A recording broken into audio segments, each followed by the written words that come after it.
Welcome, welcome, welcome, welcome, welcome. I'm so happy you're here. It's a privilege, an honor to be in your presence and have this opportunity to reach deep within myself and share with you insights and lessons and inspirations of a lifetime. Been in practice as a psychologist for 45 years, and I've been on planet Earth for 75 years. And it took me a long time to put this together in terms of the legacy therapy model, Dr. Nerenberg's legacy therapy model. I see a lot of people who come to me with workplace stress for many years now. When I was first in practice, I would see people who come to me from family stress, marital problems, and issues with the children and whatnot. Well, the last 20 years or so, I'm seeing more and more people come to me with stress originating from the workplace.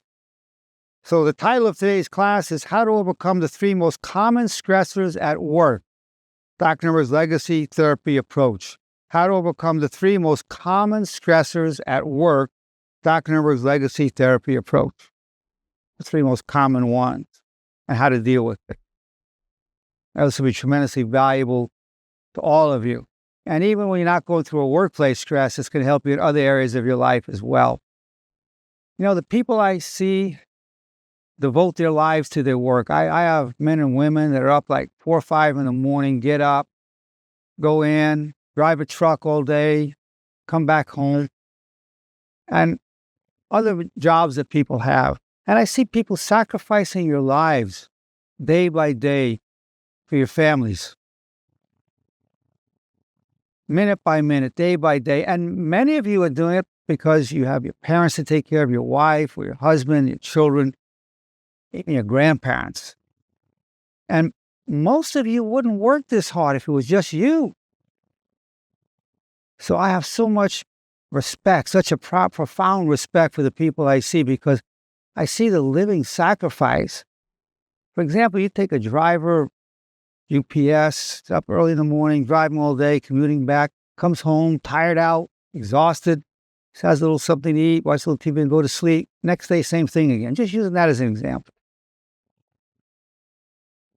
Makes good money. Hardly sees the family. Most of our working people hardly see their families, their children, their spouse. And when you get home, you're tired, and you're doing it out of love for your family. And many of you, I mean, it's a job. For some of you, it's a career.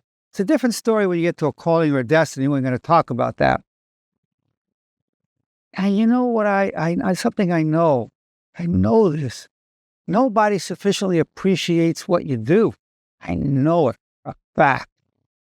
Nobody totally appreciates it. Your children, as good as they are, beautiful human beings they are, they don't fully appreciate it. What the sacrifice it takes from you to put food on your table and pay the rent, they don't understand what you do day by day. That you basically suspended your lives so that you can provide for them, so that they can survive, they can get a good education, have a healthy diet, have a secure home.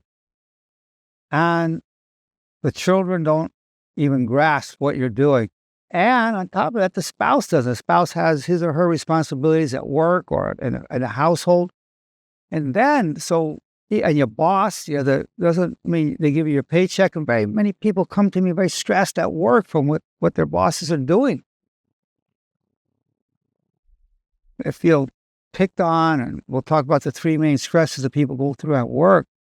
So what I find with my people is nobody's appreciative. I appreciate you. I do. I'm in awe of what my people go through. Absolute awe.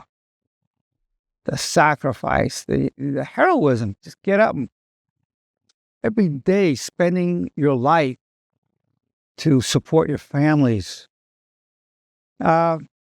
It's really a very noble journey that you're on. Tremendous nobility. And you know what you're doing, and God knows what you're doing. And for those that have the privilege of knowing, I know what you're doing. But that's about as far as it goes. Now, for those of you who have a spouse or somebody in the family that's supporting the family or contributes money to the family, try to develop an appreciation for what they're doing, because nobody's appreciating that person either. Hopefully you'll become appreciated or for their sake, because when people have gratitude, it's good for them. If the children say, thanks, Oh, I'm doing it. I'm grateful. It's not like you have to have that gratitude, but that gratitude is healthy for the child. It's my dad does this. He goes up. My mom does this all day long doing this. What you've done for me, not only you bring me into this world and give me life, you continue to sacrifice yourself every day. I'm so grateful. Now, any child of whatever age that has that attitude is blessed and blessed and blessed. What a tremendous spiritual, emotional fulfillment that is to truly appreciate what your mother does, what your father does. So at least but you who are hearing me speak now, you can give that appreciation to what your significant other is doing. You can give that. Whether you ever receive it is another story. But this is the beauty of what I see going on, and it's beautiful and unnoticed. And then when you think of the meaning of the work you do, I see a lot of drivers, a lot of truck drivers. I mean, the drivers are the backbone of the country. If the drivers stopped, this country would shut down. All the goods and being transported, the supermarkets would shut down without our drivers. I'm talking about drivers now because I see a lot of drivers. But if you look at whatever industry you're in, at varying degrees, it keeps the world moving. You know, the ships and the planes move a certain amount of product, but nobody moves more product than our truck drivers. Nobody. And you see the freeways, always trucks, live trucks. And sometimes you're being slowed down. And you feel, oh my God, why doesn't this guy get out of my way or whatever? But you know, he's delivering the food to the supermarket so you and your family can eat. This is a man or a woman working day and night, working so hard and to make a livelihood and then bring the products that you need, the furniture that you need, the food that you need to this destination. Without them, we'd shut down. You know, all that food that's being produced, if it stays in the harbors or stays in the farms, it won't do us any good. It's got to come into our supermarkets. And so this is a great thing that people do. So I want you to make sure you have some understanding of what you do in a larger sense, so it's filled with the utmost meaning of what you're doing, not only your family, but for your society, for your community, society, and for the world. You want to look at the biggest picture, because that's going to help reduce your workplace stress. You can have a larger picture because you have more of a mission about what you're doing. Now, I'm going to tell you the cause of all the workplace stress that you have, all of it. It's going to come down to one word, injustice. What's stressing you out at work? And I'm going to go into the three, but there are other causes as well than the three. But the core of all of them is injustice. You're becoming stressed out at work because of the unfairness of what's taking place there, either because of the nature of the company or because you have a supervisor that's unfair. But whatever it is, injustice, that one word, is the source. And of course, the cure in terms of an outside source is justice, fairness. So we'll be talking about that. Well, let me give you the bottom line of why you're stressed. If you were treated fairly, or at least you could say, it's not unfair, you really wouldn't be stressed. You might say, I don't like this, but you know what? It's fair. Or it's not unfair. You wouldn't get that stressed. You wouldn't. Might not like it, but you wouldn't be stressed. You're stressed because there's something just wrong with this. The way that you're being treated, that's just wrong. And you know it's wrong. And that's where the stress comes from. And often you're powerless to change it. You can't really talk to the person, or you're afraid to, or nothing happens. You go to human resources or their supervisor, and even your union, if you're a union employee, they're not stepping in either. You're filing grievances. Nothing's happening. So there you are, you in the unjust situation, and that's it. And you feel powerless. So there's two dimensions here of the stress, the injustice and then feeling powerless. So if the injustice changes, the stress would disappear. Or if you weren't powerless, if I'm doing something, I'm going to take legal action, I'm going to file a grievance, I'm going to do all I can to take care of this thing.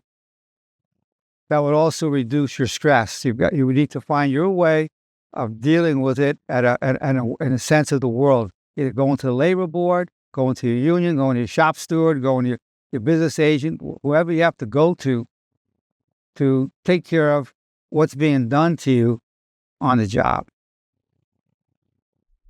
So that's handling business at the level of externals. We're going to be talking a lot today about how to deal with it internally, but first I want to start with that. Injustice, and what steps can you take to mitigate that injustice? And when you deal with the injustice, let me tell you something about the injustices. You're taking it personally, and it's not. You're being treated unjustly by somebody who's treated people unjustly before you and will continue to do it to people after you. It's really not about you. This is what's going on. So I'm going to talk to you more about that in a way of dealing with your stress level.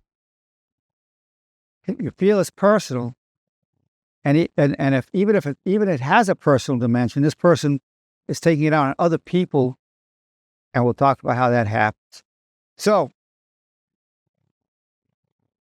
now, the other part of the context, a lot of you, you've had this job, and I see people who've had their jobs 10 years, 20 years, 25 years.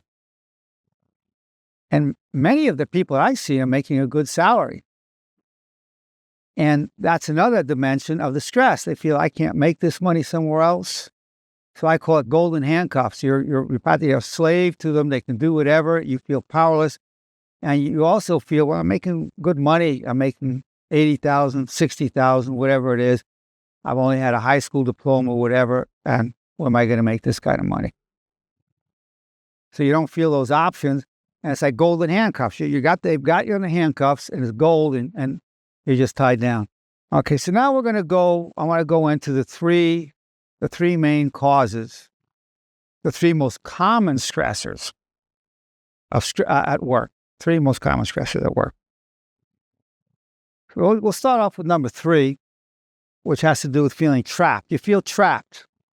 You get up, you go to work, spend the day, come home. Tired, you have dinner, go to sleep. Boom. The next day, you get up, you have your breakfast, get on the road, you go to work, come home, boom, eat a little bit, watch TV. Next day, get up, get ready, shower, go, travel to where you have to go. It could be 20 minutes away, it could be 2 hours. I know people who commute 2 hours. Go to work, do it all day, come back, and boom, deal with traffic. Boom, you're back home. Every day. You come home, you just have nothing left, and you feel trapped. I don't even feel you have options. But I'm going to tell you a very vital aspect of this trap. A very, very aspect of the trap. Well, the reason you feel trapped is not just because it's the same thing every day. That's not the main reason. The main reason is you're not living up to your potential. You know you could be doing something more than what you're doing. That's the stressor. You're not living up to your potential because you have to understand this distinction. A job is something you do from 9 to 5 to pay your bills. A career is a job you enjoy. A calling is a career you would do for free if you could afford to. And a destiny is a calling you would actually pay to do it if you could afford to do it. Now, most of you really yearn for a calling or a destiny, and you really don't want something less than a career. But if it's just a job, and you're going through this every day and it's just a job, you feel trapped. You know you could be doing something more. Your heart, your being as a soul, you yearn for more meaning in your life. You want to do something more. You know you could be doing something more. That's the stressor. You know you could be doing something more with your life. You may not even know what it is, but you know that your life is worth more than the way you're living. You need to hear that. You with me? You know your life means more to you than what you're doing. That's a huge stress. That goes beyond injustice of the people you're working with. That has to do with you. You got into it, maybe You got paid a lot. You were in college. You said, you know what? I'm just going to get this job. I can make more money doing this. You did it for the money. Then you're married with kids and you got a mortgage. And now you're stuck. And you know, life could have been so much more. You say, wow, another 10 years I can retire and do what I really want to do. In the meantime, you're facing a great stress. You're not living up to your potential. You're not serving your calling, your destiny. If you're lucky, it's a career. But for a lot of people, it's a job. And for a lot of people, it's a job they don't even like, or it's a job they liked. They like the work, but they don't like what's happening to them from management. A new supervisor comes in, leans on them, uses their power. There's a corporate merger or whatever, and then they start weeding people out. Or you've been with a company a long time, and they could force you out, get somebody a lot less money coming in, or the new supervisor can bring in his or her friends. So you really want to know, you really want to investigate, what do you have a passion for? Because I'll tell you something. You could work 70 hours a week and come home with a tremendous energy. If you're serving your calling, your destiny, it won't deplete your energy. It really won't. A job will. A job will take the life out of you. A calling or destiny will give you life even if you work 80 hours a week. You need to hear that. If you're serving your calling, your destiny, it'll give you life. You'll have life when you come home. If you're just serving a job, it'll take the life out of you. You hear that? So at some point, you need to find that. Now, you may not be able to, I'm not saying you got to quit your job and go do something. No, but you need to be thinking about this. What do I really want to do with my life? How many years do you have left? Let's say you're 40 years old. Let's say you make it to 100. You got 60 years. The clock is ticking. Tick, tick, tick. You got 60 years. Next year, 59 years. Next year, 58. You got 58 more Christmases, folks, and you're gone. 58 more. And 57 more Christmases. And 56. It's not that many. The clock is ticking. You got to feel that clock ticking. Otherwise, you feel you got forever. I'll just do this thing, I'll retire in 15 years anyhow. And God willing, you're going to live those 15 years. God willing, you will. What happens if you don't? But in the meantime, it's very noble that you're sacrificing yourself to support your families. You're working hard, taking care of business. So there is a nobility in your life to appreciate what you're doing. Now, if you can appreciate the sacrifice and look at a larger scope of the meaning of your work and what you're doing for your families, then you have that dignity of that. It is what it is. You can tell yourself a very bad story about it. I hate this job. I hate my supervisor. I'm feeling ripped off, underpaid, overworked. You know the story of most people on jobs? I'll tell you the story of most people who have a job. Ready? I'm overworked and underpaid. Okay? When you just have a job, we're not talking about a career, calling, or destiny. When you just have a job, your story is I'm overworked and I'm underpaid. Right? Aren't you all overworked and underpaid? Isn't that part of your story? Huh? For those who have jobs. That's the story that goes with the job. It's not the story that goes when you serve your calling, your destiny. And less likely the story when you have involved with a career. Now, if a person's overworked and underpaid, there's a certain resentment that goes with that. I'm overworked, underpaid, and there's another part, okay? There's three things. I'm overworked, I'm underpaid, and guess what? I'm underappreciated. Right? Don't you feel like that way if you have a job? Overworked, underpaid, and underappreciated. If they appreciated me, you know what? Maybe I could take the rest. But I'm not only am I overworked and underpaid, I'm underappreciated. I'm giving the company my life's blood, my sweat and tears every day. And I'm overworked, underpaid, and underappreciated. That's a bad story, isn't it? That's stressful.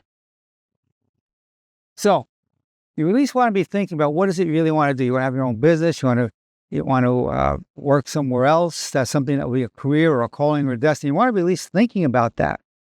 But you also want to appreciate the contribution that you're making to your family and to the world. So you know what? I'm overworked, I'm underpaid, underappreciated, but you know what? I do make a difference in the world, and I do make a difference for my family, and it's worth it. It's a different story. I had a patient come see me the other day. His wife cheated on him, left him, he lost his house. And his story was, I've lost everything. And this is a big, powerful looking guy, tatted up and powerful. I've lost everything, Doc. And he kept telling me through the session, I've lost everything. And I said, you're a powerful looking guy, but that's a wimp story you keep telling yourself. That's a wimp story. There's no story, I've lost everything. Yeah, it's true. It's a true story. You did. You lost your wife. She cheated on you. You lost your house. Everything fell apart in your life. It's a true story, but it's a wimp story. It's a true wimp story. Hear me? And he agreed. It's a true wimp story. I said, here's what I want to tell you. From how I know you so far, I'm going to tell you the other half of that story. It's the best true story you can tell yourself about your worst problem. So what's that, Doc? I lost everything, but I've gained myself. I lost everything, but I gained myself. But he just lit up with a smile. Oh, yeah. Yeah. And I said, a man is being born before me. A true man is being born before me. I saw him born. And he just was transformed. I lost everything, but I gained myself. So your true story, your worst, the wimp story is, I'm underpaid, overworked, underappreciated, but you know what? I make a difference to my family, to myself, and to society. Now you got a good, true story. You with me? Now you're talking till you get your next step of what you want to do. I'm overpaid, underappreciated, overworked, but you know what? I make a difference to my family, to myself, and to society. Now you have that dignity. There's a nobility in that story. It's just the other side of the story. So that's the story I want you to tell yourself, because that's going to take you over a lot of stress. Those wimp stories, those true wimp stories, those true wimp stories, and I talk wimp, I'm talking big, strong, muscular guys telling wimp stories. I don't care who it is. True wimp stories then become, you look at the best true story. The best true story. I'm underpaid, underappreciated, overworked, but you know what? I make a difference to myself, to my family, and to society. And you have that's your dignity. Are you with me? I want to see, am I reaching you on this? You've got to look at your life in that phase, because you're not going to leave your job right away, even if you can't stand your supervisor, even if he's terrorizing you on the job, even the job you're being overworked, they're killing you with more work. You're not about to change it right away. So meantime, how are you going to get by? You have to say, okay, I'm overworked, underappreciated, underpaid, but you know what? I make a difference to myself, to my family, and to society.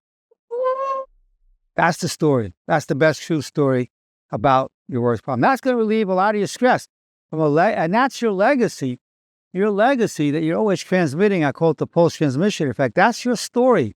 That's your legacy to your family. My dad, my mom, they get up every morning, go to work. No matter what's happening. It's raining, it's foggy, whatever it was. Get up, go. I see them go to work. Even if they don't relate it verbally, they're seeing you get up, grabbing yourself, having your coffee, doing whatever, having your breakfast, and out the door. Next day, out the door. That's your legacy. My father put bread on the table. He went out there and he put the food on the table. My education I'm getting now is because my father or my mother went out, worked hard, and supported me, gave me life, and then supported me.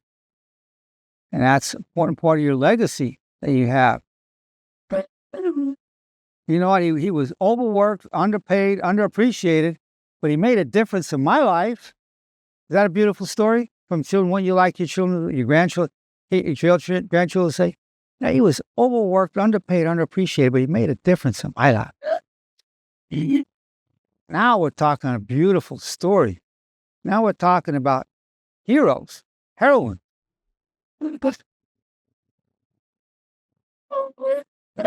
Yeah, my father came from another country, didn't even speak the language. He got 2 jobs. He supports, we never saw him, but you know what? The education I have, the food on the table, he made sure we were taken care of. That's my father. That's what he did for us. He made that difference for us. He wasn't famous. Nobody knew him. A couple of friends, the relatives, that's it. But that's what he did for us. And I know many people here have that story. I see people with that story. And that's a beautiful story. And that's the story I want you to be telling yourselves. Because that's going to help you overcome these stressors. He came over here and he had to put up with the prejudice, didn't know the language, people demeaned him or talked down to him or whatever. He took it, he stood up to it, and he kept providing for us. It didn't stop him. In fact, I never even heard him complain. He just stayed. I thought it wasn't a wimp thread in his body. I just took care of business. And I know many of you have had mothers and fathers like that. Some of you have mothers who did that, worked 2 jobs and did that and just kept going. I know, many. So these will reduce how to overcome those stressors, the 3 main stressors. So the feeling trapped, the right job, career, calling, destiny as a form of livelihood.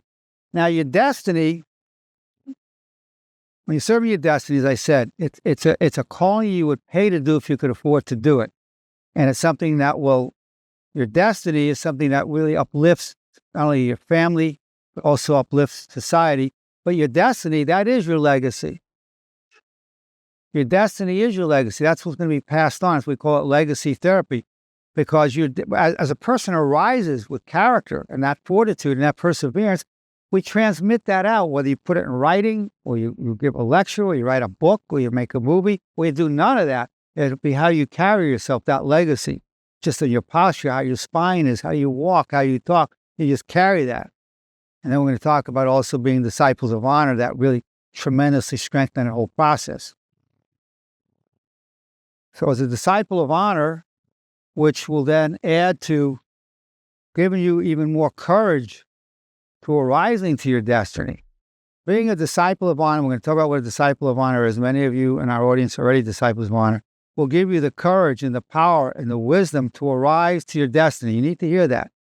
Being a disciple of honor, and you're going to hear about what's involved in that, will give you the courage, the wisdom,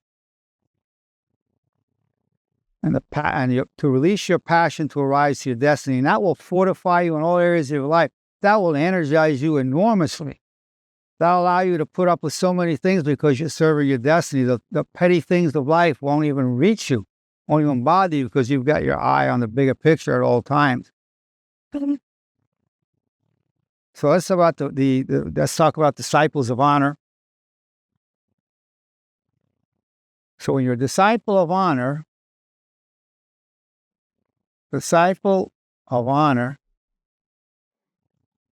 as an avenue for releasing you to your destiny to arise. So now there are 4 commandments. There are 4 commandments to be a disciple of honor, and there are 25 laws of honor, and there are 3 underlying principles that form the foundation of the legacy therapy, legacy coaching, legacy counseling model. Dr. Nerenberg's legacy models. The 3 principles are these. Enshrined within your deepest struggle is the seed of your nobility, your destiny, and your legacy. Say it again. Enshrined within your deepest struggle is the seed of your nobility, your destiny, and your legacy. For many of you, that deepest struggle has to do with your livelihood, but sometimes has to do with relationship and other areas. Whatever it is, could be health. But within that deepest struggle, there's a seed of your nobility, your destiny, your legacy. And the other 2 principles that feed that make that seed grow are these. All things work for good for those who seek the good. When you're looking for the good within it, you'll find it. Just like when I said to you, You're overpaid, underappreciated, overworked. But where's the good in that? Where's the good? The good was this. I make a difference. My own life, my family's life, and the well-being of society. I make a difference.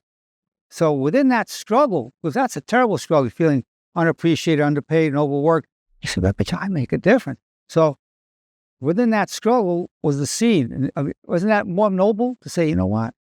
I make a difference to me, my family, and the world. I make a difference. So there was your nobility, right? There's a destiny in that because you're making a difference for the world. And that destiny is the basis of your legacy. And nothing changed. You're still having the same thing. You're still going to work at 9 in the morning or 8 in the morning. You're coming home at 6 at night. So nothing changed. You're still going through the same motions of putting this from year to year. Nothing changed. But everything changed. It all changed. You're telling yourself a different story. You need to get that. If you're driving a truck, you're behind that same truck. If you're a secretary, you're behind that same desk. You're answering that same phone. But the story is changed forever. It's no longer I'm overworked, underpaid, and underappreciated. It is that still. But I make a difference in my life, my family's life, and in society, and the well-being of society. Okay? And you're still seeing that same supervisor, everything that was going on. What changed was your attitude. You're telling yourself a different story. The third principle is hardship makes me strong and I'm grateful. It's making me strong. When you endure these hardships, these struggles, these tribulations, these crises, these difficulties, these setbacks, these failures, it strengthens you. You know that. You can look back on your life and see, I went through X, Y, and Z and it made me strong. I'm grateful for the strength. You're not grateful for the tribulation. You're grateful how it made you strong. But then you get to a point where you say, you know what, I'm in the middle of this struggle now, and it's going to make me stronger. Now, that changes the nature of the struggle. When you're in a struggle, you're so worked up, you're getting depressed, anxious. I'm going through a tough time. I'm going really through a tough time. But you know what? I know something. This is going to make me stronger. I don't know how it's going to do that, but I know it. It always does. It's going to make me stronger. You watch and see. It's going to make me stronger. And knowing that starts changing. It's a different story, right? Look how you change the story. I'm going through this thing. I'm nervous. I'm having panic attacks. I'm depressed. I'm losing things. I'm losing this. I'm losing that. Look, you know what? This is going to make me stronger. So there's a bad story that's true. I'm anxious. I'm getting panic attacks. I'm nervous. I can't sleep. I'm getting nightmares at night. Didn't change that. Now we finish the story. But that I know that's making me stronger. I know I will derive strength from that in ways I can't even imagine yet. You with me? I know it's going to make me stronger in ways I can't even imagine. And you'll see it happen. All things work for good for those who seek the good. In scriptural terms, it's all things work for good for those who love the Lord. So there you have it. How to tell yourself the best true stories about your worst problems. So now we're talking about reducing these workplace stressors. And we're going to talk more in details about those stressors, but give you some overall cures for it. Okay. Now, we're talking about legacy therapy, legacy counseling, legacy coaching. Now, the 4 commandments that will help you arise to seeing your destiny and serving your destiny and manifesting your nobility, manifesting your legacy. First commandment is, God, your wish is my only wish. All the other 3 commandments really derive from that one. But some people don't wish to address God, so those individuals go, I seek always to serve my highest values. That's number 1. So it's either I seek always to serve my highest values, or God, your wish is my only wish. Now, the 2 laws of honor that are associated with God, your wish is my only wish. And this is what's going to jolt you a little bit. I call the other 2 laws of honor, there's 25 laws. The 2 laws that are, once you go, God, your wish is my only wish, watch out. Because there are 2 laws that go with that, and one of them is going to shake you up. one of these laws I'm going to tell you is going to shake you up. You're not even going to like to hear it. Okay? It's easy to say, God, your wish is my only wish. I see most of the people I see, 95% I see are Latinos, primarily Mexicans, very spiritual people. So God, they'll choose typically, God, your wish is my only wish, which is the one I primarily use. But the corollary, one of the laws of honor, is this. Now get this. God, if you wish me to lose everything, then I wish to lose everything. Is that horrifying? God, since God's wish is your only wish, if you wish me to lose everything, then I wish to lose everything.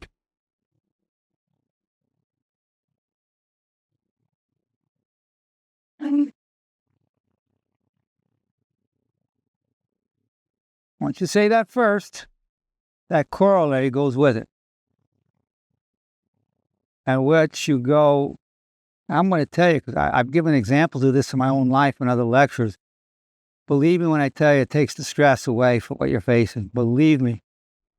Because then you do all you can to keep what you've got. Everything. Keeping your health, your money, your jobs, your careers, whatever. All you can to keep it. But then if for whatever reason you're losing it, God, if you wish me to lose everything, then I wish to lose everything. I can't tell you how powerful that is for you in terms of stress. If you wish me to lose this job, and I wish to lose this job. If you wish me to be homeless, then I wish to be homeless. If you wish me to be in prison, I'll serve you in prison, then I wish to be in prison. If you wish me to be in my grave, I wish to be in my grave. This is, you have to go there. If you don't go there, you'll never be totally free. You won't be free. You'll always be frightened. I'm giving you the formula to overcoming all fear.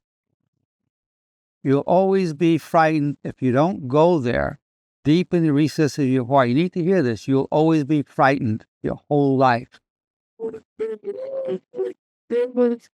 I didn't understand that until my 70s, as I came to understand these things that I'm sharing with you.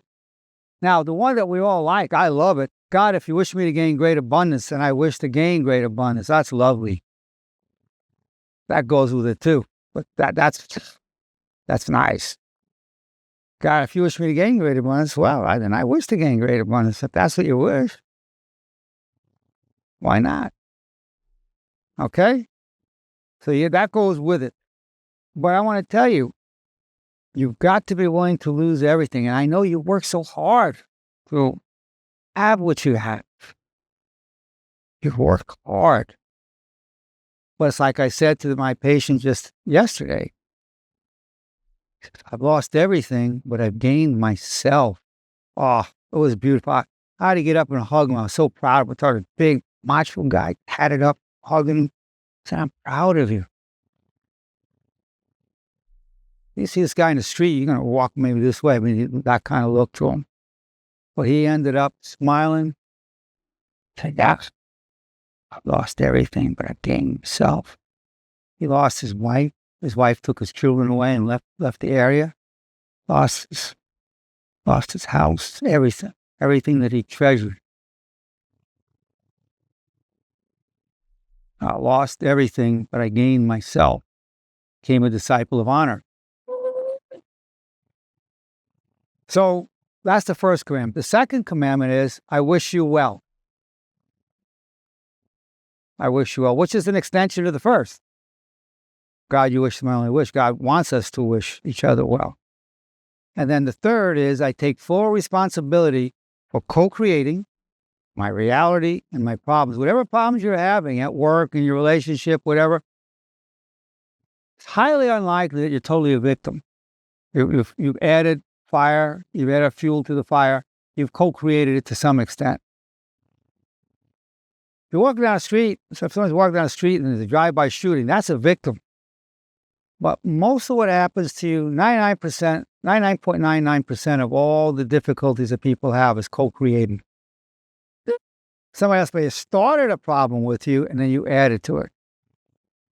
Your supervisor may have done something wrong to you, or the manager did something wrong to you, then you did something to add to the problem. There would have been a way, most likely there was some way where you wouldn't have been as stressed by it. Bad enough at work, somebody stabs you with a knife. Really bad. He stabbed me. Guy betrayed me. He's abusing me, whatever. But what you do, and most people do, is they take that knife and they go like that. I want to do this to that guy. He did that before. I'm going to get him. I know where he lives. I know where his car is parked. I want to do these things. And you have these things, these stories going on. So you're keeping that. And so now you're now co-creating the problem. You're making it worse.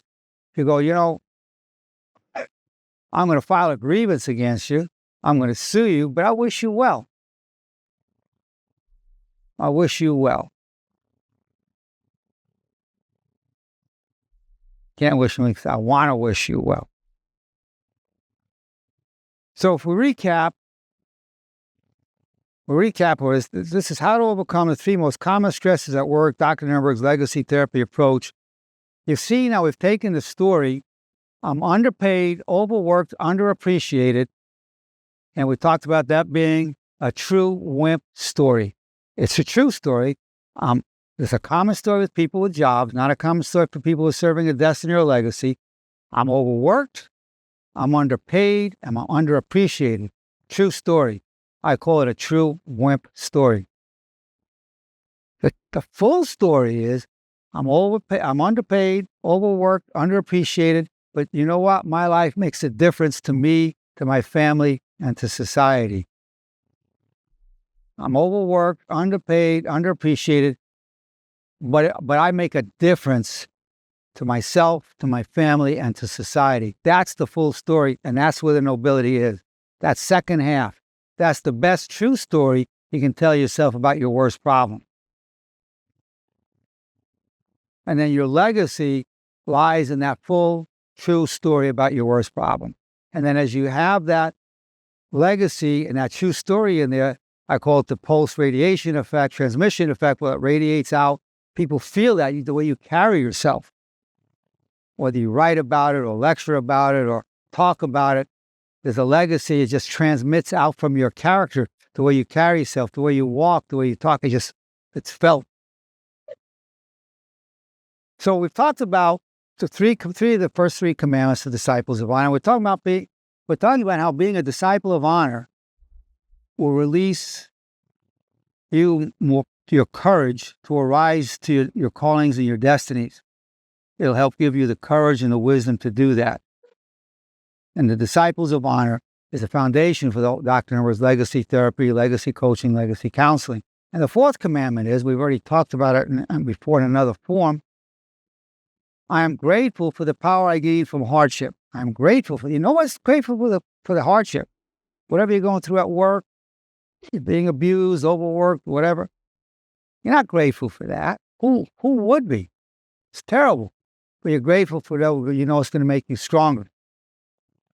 Whatever hardships you're going through, it's going to make you strong. I'm grateful for the power I gain from hardship. So, to be a disciple of honor, which in turn will inspire greater wisdom and courage within you, it will. So that way you'll be able to rise to your callings and your destiny. You take the pledge. When you take the pledge, you're agreeing to repeat these 4 commandments 3 times a day for the rest of your life. And I find 90% of the people, when I offer it, say, yes, I want to take the pledge now. 10% say they want to think about it, and some of those eventually take it as well. So we're going to go, the pledge itself, when people take the pledge, we find that 100% of people feel good when they take it, 100% feel more hopeful when they take it, 95% of the people feel more sense of meaning in their lives. So those, I want you to raise your hand, those who want to take that pledge, raise your right hand, and then repeat after me. As a disciple of honor, I pledge myself for all the days of my life to the 4 commandments of honor, and I'll teach them to those I love. I will repeat them every morning, afternoon, and evening, and I'll listen to myself recite them Welcome to the brotherhood. Welcome to the sisterhood. Welcome. Big step. Now, as you're repeating that 3 times a day, it will release a courage. I promise you, it will release a greater courage and a greater wisdom will come upon you. It'll affect your actual physiology, because your language, what you think and what you say, what you do, actually affects the epigenes, which run all the membranes of your body, which then turn on and off different genes, whether they become expressed or suppressed. Your health genes are more likely to be turned on, to be expressed, and your disease type genes will be turned off, suppressed. Because as you're thinking these, it's a very healthy for your own physiology. You're transmitting, I call it the post-transmission effect, you're always transmitting to your own physiology as well as to one another. So now, as disciples of honor, now we'll go into the other 2. So we talked about one of the 3 causes, feeling trapped in your job because you know you could be doing something better with your life. You know you are capable for something greater. So we'll talk about the other 2. Being picked on. I see this all the time. You come in, I'll give you an example. You come in 2 minutes late, you get written up. Other people come in 5 minutes late, they don't get written up. He or she is getting away with it. That's being applied to you. So when people pick on you, either because there's a personality conflict, it could be racial, it could be based on a prejudice against age or ethnicity, could be based on whatever, but you're being picked on, you're being discriminated against. What I said to you at the beginning, the cause of all the workplace stress is one word: injustice.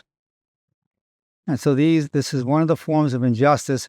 The abuse of power is rampant through corporate America and through nations violating one another and governments violating their own people. The abuse of power is rampant. But ultimately, the power of justice is greater than this. Now, one of the laws of honor, so you know the 4 commandments, is this law. There's 25 of them. You don't have to memorize them, but you certainly want to be familiar with them. Justice will prevail. Justice will prevail. It may take a while. One of the laws of honor is it will happen in God's time, not mine. Or, well, if for those who want to address God, you go, it will happen in its own time. I like to use it will happen in God's time, not mine. That will make you patient. Because one of the causes of stress when you're being treated unfairly this way, being picked on, is you want it immediately corrected. And understandably so. You want to correct it now. And very often that's not going to happen. There's nobody who cares enough about what's going on. They say, well, this supervisor's numbers are good. We're making money on this guy. This guy's getting abused. We want to back this guy. We're making money with him. The corporate attitude is we care more about our profits than we do about you. In other words, we don't care about you. We don't care about your children or your spouse. We care about our profits. And this man we're seeing good numbers. You know what I'm talking about? That's what's going on often. Let's have to deal with reality. We don't care about you, your family, what you need. We care about the numbers. And this man or this woman is bringing us numbers, so we're going to back them. We're not going to get too involved. We're not going to get involved. Or if we do, it's just going to be a show. Now, if the numbers start going down, then we're going to have to step in. Or if there's too much litigation, it's costing us too many problems with morale and absenteeism and theft and lawsuits, we're going to get involved. But unfortunately at this time, that's the reality of what you're dealing with. So you're dealing with a system like that. There are corporations and supervisors that are certainly just people, righteous people. I'd say it's probably in the minority. I see people who've been suffered at the hands of an injustice. See, being picked on with no recourse. So I have people say who are drivers who are so stressed with anxiety, they're a danger on the road. They're a menace. They can't focus. I pulled them out on disability. I said, I can't have you go on the roads. I wouldn't want to be driving next to you. You're having panic attacks. You're stressing out. You can't even think about what you're doing. I wouldn't want you around other people. I want to pull you out on disability. So I offer a certain amount of protection for pulling people out from their jobs. I'm just using driving again as an example because I see a lot of truck drivers. A lot. So being picked on, the abuse of power, and what I told you is the universal cause of the workplace stress is injustice. Number two, a work overload. You were doing a certain amount of work during the week. Maybe they fired some people quit. Now it's all on you, or they're getting more business and it's all on you. Or there's a corporate merger and they downsize to try to squeeze out all the profits they have, because the common business model that exists in the world today, here's the model. I want to squeeze every drop of blood I can out of you, every drop I can out of you, and give you back as little as I can get away with. Let me say it again. The business model that exists in the world today is I want to squeeze every drop of blood I can and wring it out of you. And in return, I want to give you as little as I can get away with giving you. You with me? That's the model that goes on in the world today. Now, the model that I've written about, lectured about, is where fairness trumps money, profits, and power. Fairness trumps money, profit, and power. And that time will come. But right now, for most companies, profits trump fairness. Even if you have a union to protect you, but sometimes they're in the hip pocket of the business. That's unfortunately the case very often. So, the work overload. And, let's go back to being picked on. You might be, that often happens when there's a new supervisor, new management. You had all kinds of great reviews every year. All of a sudden, you get a new manager, new supervisor, and you can't do anything right. Whatever you do, they write you up. So you went from being first-rate star employee to somebody that can't do anything right. And once you're on that list, you just can't do anything right. The new person comes in, doesn't really know what he or she is doing. They have to look like they're doing something, so they start changing things. They don't really know the job. You know the job probably better than they do. Or the other part of it is somebody told them, lean on this guy, or lean on this woman, because they've been with us 20 years. We can get that person out. We get somebody in for pay them half the amount. And they're getting close to retirement. We could save retirement, and we could also get somebody to replace them for half the pay. Nothing personal, just business. I'll get that person out. I see a lot of problems start up with as a new supervisor, new management. Sometimes somebody comes in, they say, guy's killing me. I say to her, is he a new supervisor? Yeah, just been here about a month, it's killing me. The other part of it is, sometimes when somebody new comes in, and they start leaning on people, they want to be able to bring their friends in to take the job. They want to get you out, get their buddies in. So these are some of the facts that happen. But I'm giving you the attitudes as disciples of honor and as an attitude about your own life in terms of dealing with this. So you've got to then seek justice and believe in the long run. Now, justice, the wheels of justice do turn slowly, but they do turn. They turn slowly, but they do turn. So here we went over the three major causes: being picked on, overload, and feeling trapped. And we talked about how being a disciple of honor, you're more likely to arise in wisdom and courage to serve in your calling and your destiny, as opposed to just being in your job. We talked about how to tell yourself the best truth stories about your worst problems. And as I looked around the room, I looked in your eyes. I know I was talking to each one of you. You identified with each part of what I was saying. The human heart recognizes these truths. I talk the language of the people. The language of the people is honor. The corporations and the supervisors that abuse you, there's no honor in that. There's no honor at all in that. But you, as disciples of honor, will arise to deal with it in an honorable fashion. You will deal with it in an honorable fashion as disciples of honor.